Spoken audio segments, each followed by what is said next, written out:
If you're worried about making mistakes in English, listen to this, because I'm going to tell you something you might find quite surprising. And to be honest, something about it surprised me as well. First of all, we need to talk about this word. This isn't the surprise, but this word can be pronounced in two different ways. You maybe already know that. So it can be pronounced as restaurant.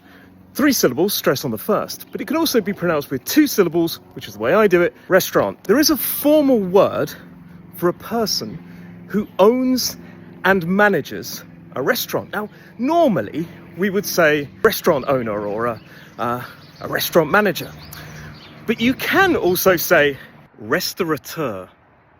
Restaurateur. What is strange about this word? Well, look, there is no N in this word.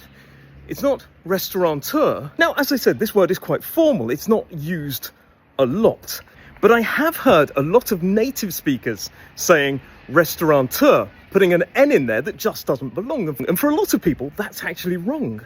Now, because it doesn't get used that often, it's more likely to be mispronounced because not many people are hearing it and therefore they're putting an N in it. Now, what I find surprising is that the pronunciation hasn't changed over time.